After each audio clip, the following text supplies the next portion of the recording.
Meus irmãos, paz do Senhor Jesus, amém? Hoje eu vou entrar um pouquinho aqui no capítulo 8, né? Vamos fazer um estudo, começando aqui agora no capítulo 8. E aqui entra também o que nós chamamos de quarta divisão, né? A quarta divisão do ensino da Epístola aos Hebreus, amém? Nós já lemos, já estudamos até a terceira, né? Finalizamos a terceira. E no capítulo 8 nós iniciamos a quarta divisão. O ensino doutrinário da divisão 4 encontra-se em Hebreus 8:1 até Hebreus 10:18, né? Nesses três capítulos que nós encontramos, né, esse ensino doutrinário. E pode ser resumido nas seguintes palavras: Cristo tornou possível um novo relacionamento entre Deus e o homem. Ele fez isto através do seu sacrifício único, exigido por Deus para o perdão dos pecados. Desse modo, foi firmado o novo concerto pelo sangue de Jesus, o Cordeiro de Deus. Estudaremos agora este novo concerto, levando em consideração, né, as seguintes divisões. Letra A, é a primeira aqui. A explicação do novo concerto, Hebreus 8. Comparação do sacrifício de Cristo ao dia da expiação e seus sacrifícios, Hebreus 9. Comparação entre os sacrifícios do antigo concerto e o único sacrifício de Cristo no novo concerto, né? Hebreus 10, do 1 ao 18. Amém?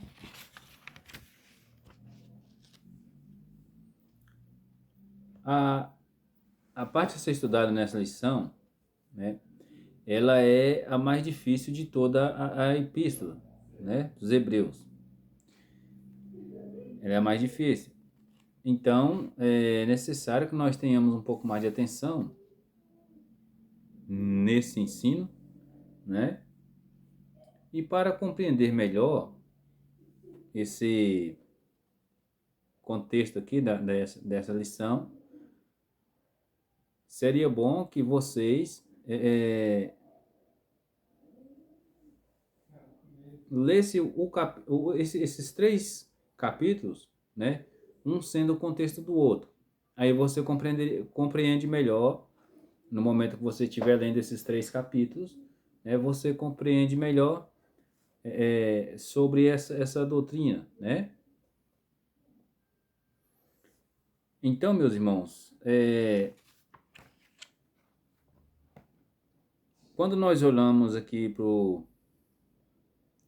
para algumas questões, né, históricas do passado, né, nós vemos que essa lição ela começa a explicar as bases do conceito, né, do Antigo Testamento, né, ou seja, o Antigo Conceito. E sem essa explicação, o novo conceito não seria devidamente compreendido. O autor explica que a antiga aliança era estritamente sobre o relacionamento entre Deus e o povo de Israel, né? Segundo os termos deste concerto, né, Deus se dispunha a abençoar os filhos de Israel à medida da sua obediência às leis divinas, como também seriam castigados pelo próprio Deus caso não obedecessem essas leis. É bom lembrar que o povo concordou em obedecer essa lei, né? O povo concordou em obedecer a lei do Senhor, né? E Moisés selou esse concerto através da oferta de sacrifício. Vamos ler aqui uma referência lá em Êxodo 24, né? Vamos ver o que Moisés Êxodo 24.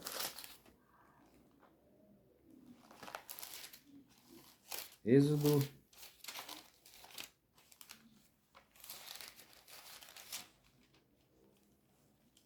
24, versículo 3 ao 8.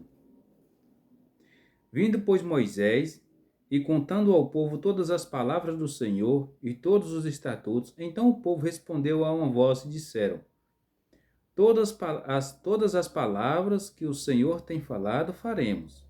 Moisés escreveu todas as palavras do Senhor e levantou-se pela manhã, de madrugada, e edificou um altar ao pé do monte, e 12 monumentos, segundo as 12 tribos de Israel. E enviou certos mancebos dos filhos de Israel, os quais ofereceram holocausto e sacrifícios ao Senhor, sacrifícios pacíficos de bezerro. E Moisés tomou a metade do sangue e o pôs em bacias, e a outra metade do sangue aspergiu sobre o altar. Tomou o livro do concerto e o leu aos ouvidos do povo, e eles disseram: tudo o que o Senhor tem falado faremos, e obedeceremos. Então tomou Moisés aquele sangue e aspergiu-o sobre o povo, e disse: eis aqui o sangue do concerto, que o Senhor tem feito convosco sobre todas estas palavras. Amém? Então nós vemos aqui que o povo também se dispôs a obedecer à vontade de Deus, obedecer à palavra de Deus, né? Mas infelizmente o povo não honrou esse compromisso, né? Eles negligenciou esse compromisso que eles mesmos assumiram diante de Deus, de forma que um novo sacrifício foi oferecido, né? Quando tiveram de restabelecê-lo, né? A incapacidade mostrada pelos filhos de Israel em cumprir todas as exigências da lei mostrou que o mesmo ocorreria com toda a humanidade.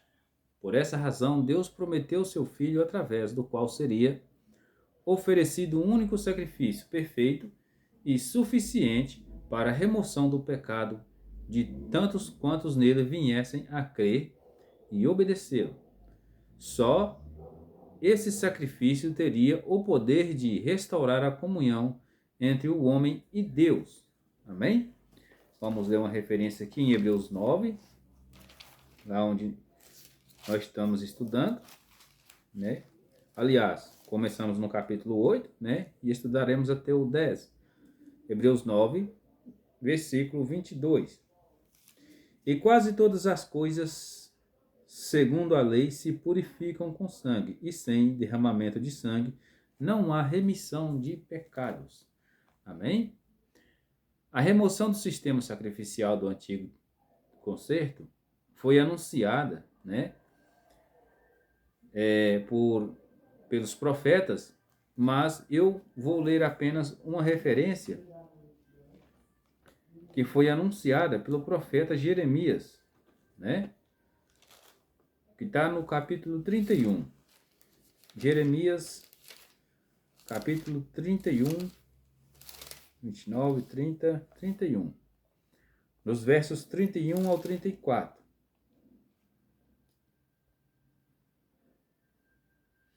Eis que dias vêm, diz o Senhor, em que farei um concerto novo com a casa de Israel e com a casa de Judá. Não conforme o concerto que fiz com seus pais no dia em que os tomei pela mão para tirar da terra do Egito, porquanto eles invalidaram meu concerto, apesar de eu os haver desposado, diz o Senhor.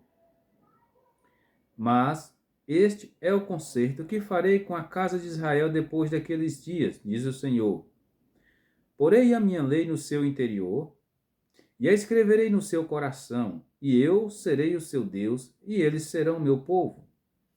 E não ensinará alguém mais a seu próximo, nem alguém a seu irmão, dizendo: conhecei ao Senhor, porque todos me conhecerão, desde o pequeno deles até o maior, diz o Senhor. Porque lhes perdoarei a sua maldade e nunca mais me lembrarei dos seus pecados. E aqui nós temos uma amostra do perdão de Deus, né? Temos também aqui a conversão verdadeira, amém? Porque quando Deus escreve essa lei no interior, ou seja, no entendimento, né? A bondade de Deus impede o homem de praticar o pecado. E isso é fato. Porque toda vez que a gente, mesmo você pensando, quando você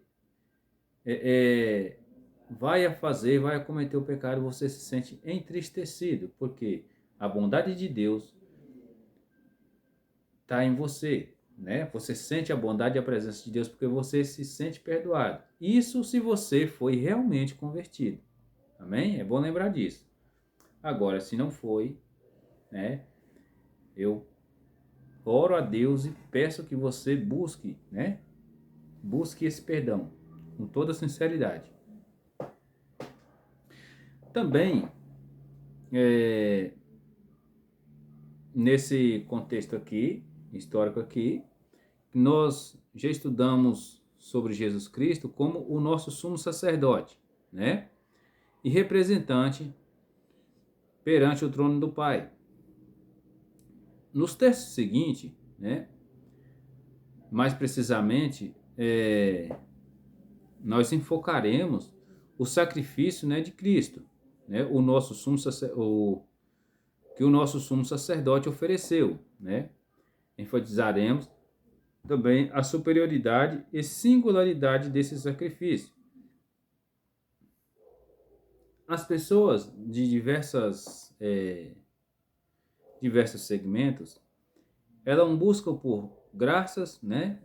Querendo alcançar graça de alguma forma em alguém, né? Principalmente alguém que já morto, né? E buscam também auxílio em outras pessoas, em outros meios, né? Pessoas que já faleceram, principalmente, que são consideradas como santos, né? Ou até mesmo pessoas vivas, né? Porém, devemos destacar uma coisa. Você crer em Cristo, né? Não te garante nada. Por que eu digo isso? Com toda certeza. Eu posso crer que uma caixa d'água serve para colocar água. Mas eu posso não ter compromisso nenhum com essa caixa d'água. Isso vai fazer diferença? Ela vai se transformar em algo mais? Não, ela vai permanecer uma simples caixa de água, né? Então, eu crer em Cristo é uma coisa, eu crer na singularidade dele, aí eu já tenho que ter compromisso com ele, né?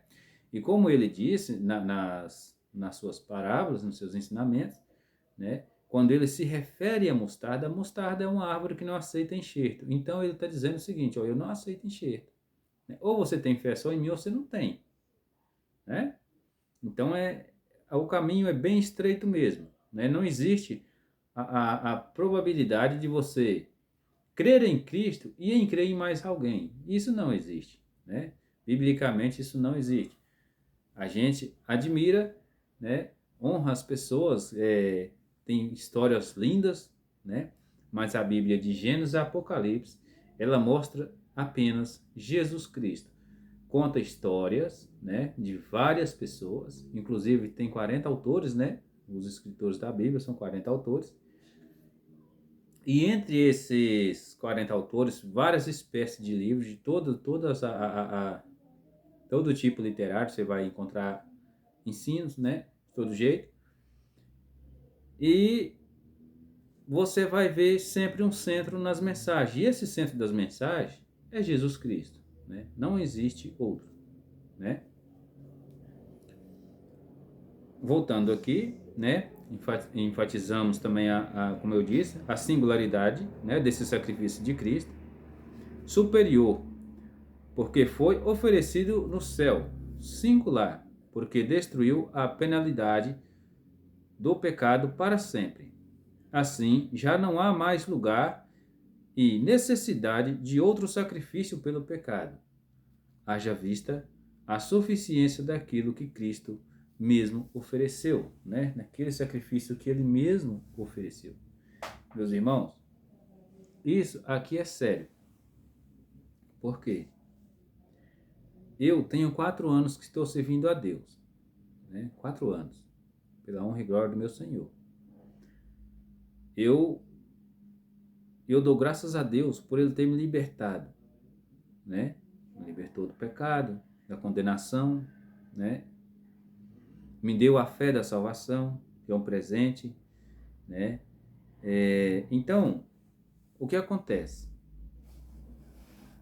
Nesse meio tempo, é fácil encontrar pessoas, membros do mesmo grupo, e pessoas que já vêm ouvindo a palavra, ouvindo há vários tempos, né? Há muito mais tempo do que eu.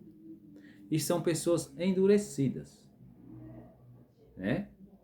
Da mesma maneira, no ambiente em que eu fui criado também era um ambiente religioso. E as pessoas também são endurecidas.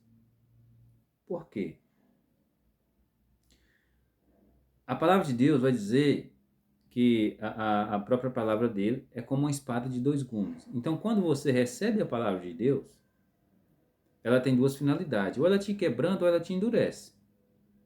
Se ela te endurecer, cada vez mais você vai ficando endurecido. Correto? Paulo, ele usa uma expressão seguinte: a letra mata, mas o espírito vivifica. É claro que ali ele está falando da lei, né? A letra, a lei, mas o espírito vivifica, né? Ali tem um contexto todo ali entre o Espírito Santo, né? O Espírito de Cristo, o mesmo Espírito de Deus, e a lei, correto?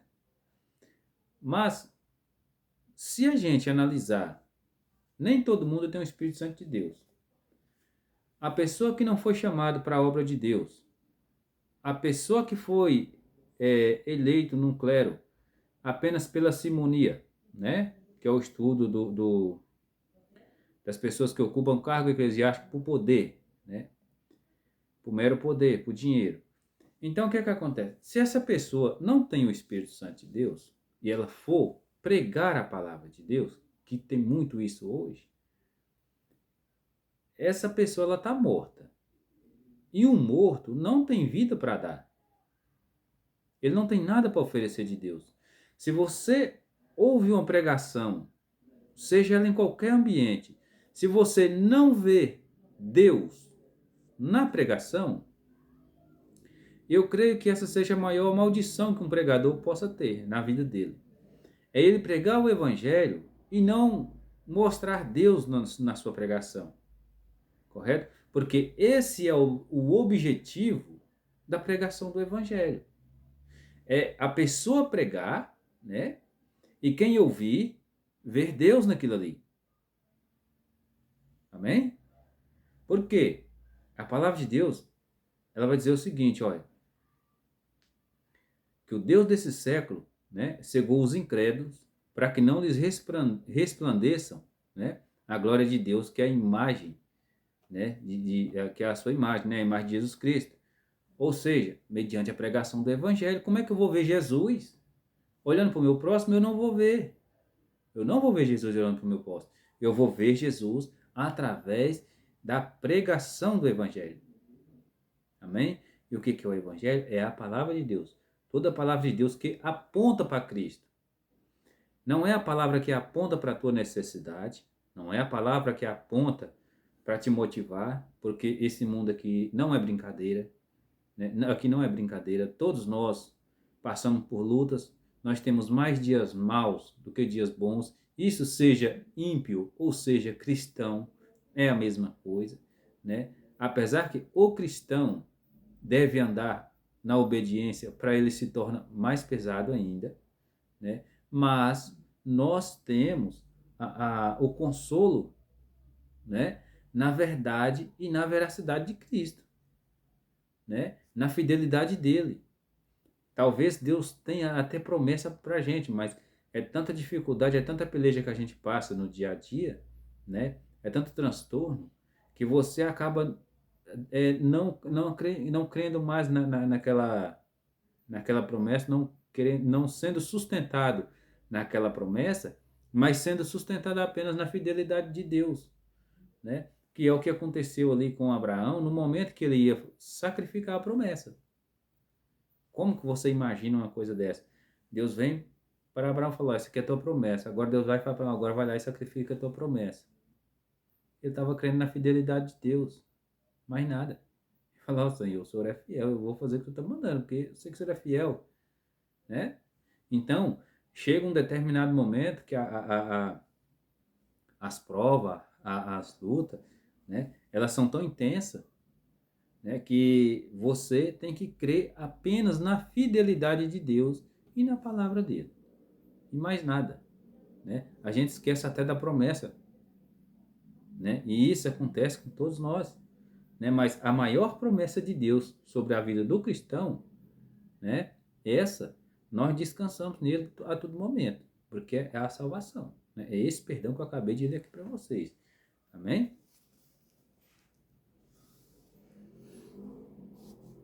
Por aquilo que Cristo é e pelo seu sacrifício, né, significa para o salvo, em Hebreus 10, 31 e 32, né, Hebreus 10, 31 e 13, 22, ela nos encoraja, né, a não abandonarmos a fé em Cristo e nos estimula a segui-lo, né, até podermos entrar à presença de Deus na Jerusalém celestial, né? Hebreus 12, 22 e 23. Eu vou ler aqui porque esse texto aqui é bonito. Mas chegastes ao monte de Sião e à cidade do Deus vivo, a Jerusalém celestial, e aos muitos milhares de anjos, a universal assembleia e igreja dos primogênitos, que estão inscritos nos céus, e a Deus, o juiz de todos, e aos espíritos dos justos aperfeiçoados. Amém? Então, meus irmãos, como eu disse, nós começamos aqui nesse capítulo, né? No capítulo 8, esse estudo, e já dei uma palhinha aqui para vocês, mas nós não vamos parar por aqui. Amém? No versículo 1 desse capítulo, a palavra de Deus vai dizer o seguinte, ó. Ora, a suma do que temos dito é que temos um sumo sacerdote tal, que está assentado nos céus, à destra do trono da majestade. Amém? O assento de Jesus à direita de Deus era comprovado, né, com base no Salmo 110, versículo 1. Vamos ler? Salmo 110, verso 1. Né? Eu sou meio ruim de Bíblia, mas eu vou achar. Só tem um pouquinho de paciência aí. Salmo 110, verso 1. Disse o Senhor ao meu Senhor: assenta-te à minha mão direita, até que ponha os teus inimigos por escabelos dos teus pés. Né? Logo mais eu vou explicar o que é esse assentado à direita. Né?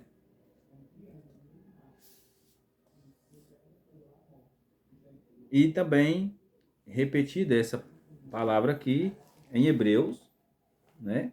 1, 13. Vamos ler? Hebreus 1, 13. Hebreus 1, 13. O qual dos anjos disse, jamais, assenta-te à minha destra, até que ponha os teus inimigos por escabelos dos teus pés. Que claramente remetia à mesma pessoa como sacerdote segundo a ordem de Melquisedeque, né? Em Hebreus 5:6, né? Como também diz no outro lugar, tu és sacerdote eternamente, segundo a ordem de Melquisedeque, né?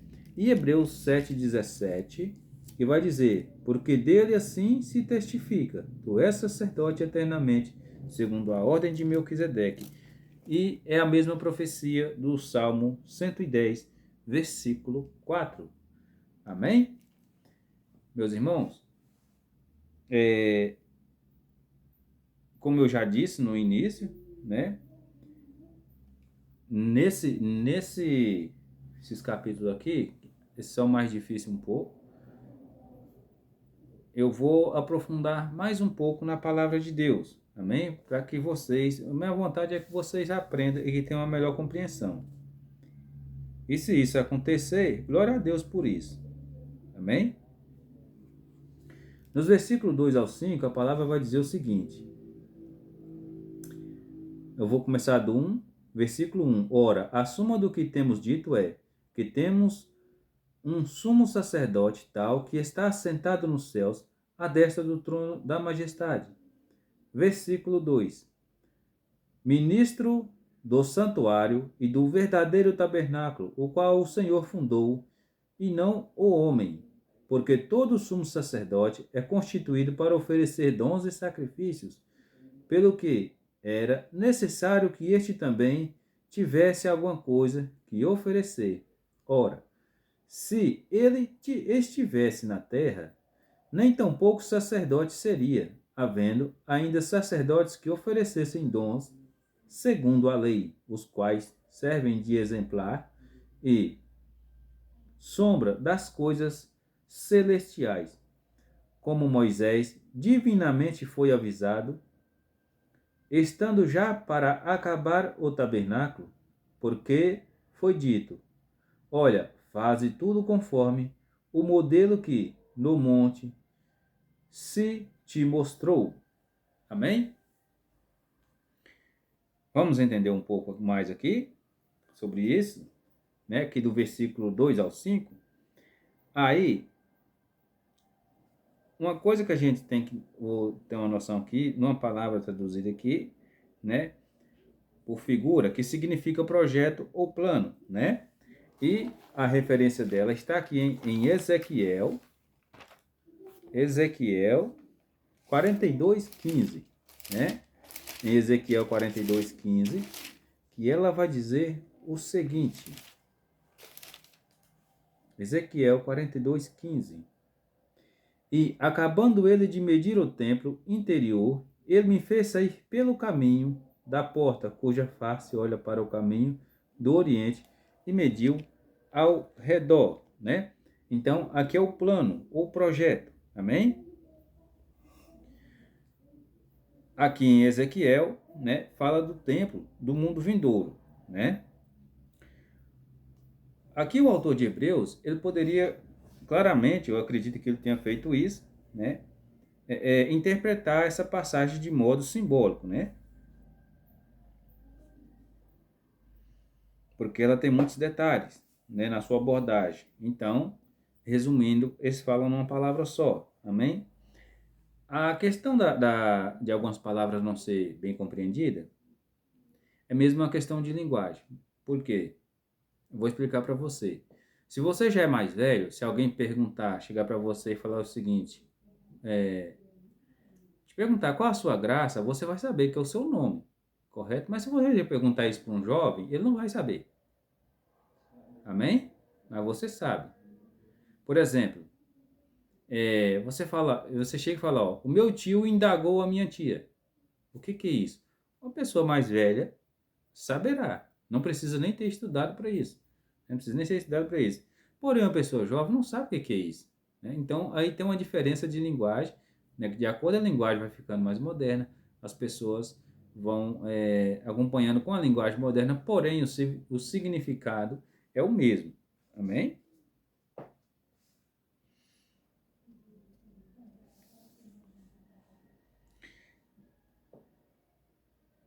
Vamos ver também o que diz respeito aqui no capítulo 31. No capítulo 31 aqui de Ezequiel. Vixe, é do versículo 2 ao 9, é muito grande.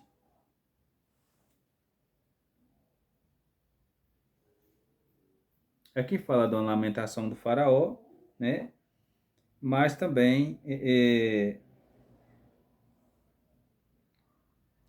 fala da lamentação do faraó e fala do mesmo significado dessa palavra, né? O autor de Hebreus não vê a realidade celestial, né, talvez como um mundo ideal a ser compreendido pela nossa mente. Amém? Talvez não, ele não vê. Na verdade, ele não vê o mundo celestial como se a gente pudesse compreender. Paulo ele chega a dizer, ele faz uma declaração importantíssima. E ele fala que foi arrebatado até o terceiro céu. Porque ele ouviu coisas inefáveis a qual o homem não era digno de falar. Amém? Então, meus irmãos, coisas inefáveis, nós não sabemos o que é isso, né? São coisas inexplicáveis, não é verdade? Então, o que Paulo viu ali foi coisas inexplicáveis. O que me leva a crer, né? O que me leva a crer, é claro que o livro de Hebreus não tem uma autoria ainda, né? Não tem, não sabe quem foi o autor, mas o que me leva a crer que foi Paulo que escreveu este livro, por quê? Por causa da semelhança, né? A semelhança de escrita, de comportamento, no cuidado das palavras, é o mesmo padrão que Paulo usa, né? Quando ele escreve as suas cartas, né? Jesus,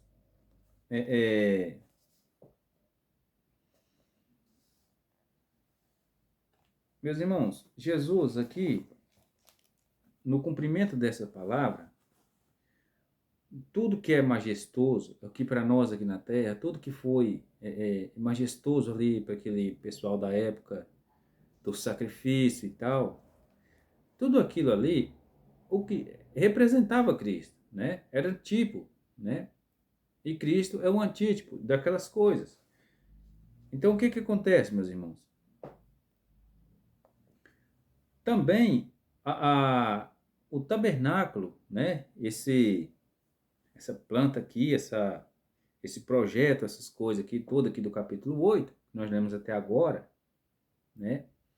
Isso aqui se refere a palavra de Deus vai dizer, né, como eu li aqui para vocês, são como sombras, né? Eram sombras das coisas celestiais. Então, o que de mais perfeito o homem conseguiu fazer aqui era apenas sombras, né?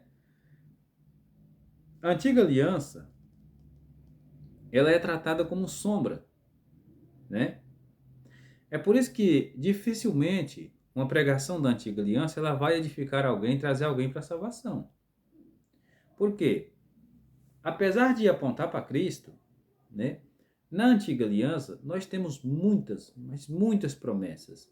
E geralmente as pessoas que optam a pregar mais na antiga aliança pregam muitas promessas. Eu não tenho nada contra, né? A gente também precisa de ouvir as promessas de Deus. Amém? Porém, para santificação do crente, é necessário conhecer a antiga aliança? Sim, para ele ter uma melhor interpretação na nova. Amém? Porque conhecendo a antiga, você interpreta a nova. É assim que funciona. Aí você vê que lá era sombras e cumpriu aqui, correto? Porém, a palavra de Deus diz o seguinte: que o Deus de graça supre todas as vossas necessidades pelas glórias que há em Cristo Jesus. Quem tem glória é só Cristo, mas ninguém tem glória. O que eu aprendo com isso? A palavra também diz que aquele que tem em Cristo nova criatura é, correto? Então, se eu estou em Cristo, automaticamente, essas bênçãos de Deus, elas me acompanham.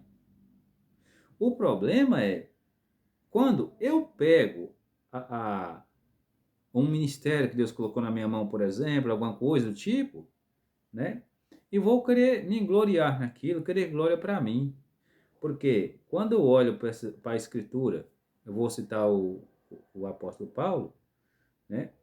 Comparado ele com os nossos profetas de hoje, nossos ministros de hoje, não com todos, é claro, tem exceções, mas veja bem, Paulo acabou sozinho, preso, e Deus escreveu, na minha última audiência ninguém estava. Ele estava sozinho, né? Pensa bem, preso, né? Maltratado, ainda foi decapitado ainda, coitado do homem. Aí a gente vê hoje, grande parte das lideranças hoje, né? A não ser que elas sejam recheadas de dinheiro, milionárias, elas não aguentam crítica. Até muitos ricões aí não aguentam crítica. A gente vê isso na televisão, vê por todo lado, né? E o crente tem que criticar. O crente criticar no sentido de crítica construtiva. Amém? Que tem vários tipos de crítica. Então, lembre-se bem disso. Quando você for fazer uma crítica, que seja construtiva, né? Para que a pessoa que ouve, para ela tomar uma direção, para ela pensar um pouco, correto? Porque crítica destrutiva já basta o Satanás e o mundo querendo destruir a igreja, não é verdade? É lógico que eles não vão conseguir, né? Que nós estamos prontos para qualquer coisa, mas eles tentam, não é verdade? Nós vamos ficando por aqui porque o vídeo já está bem estendido. Amém? Que Deus continue nos abençoando. E logo mais eu trarei o segundo vídeo da continuação do capítulo 8 dos Hebreus, né? E vamos fazer um estudo mais aprofundado. Amém?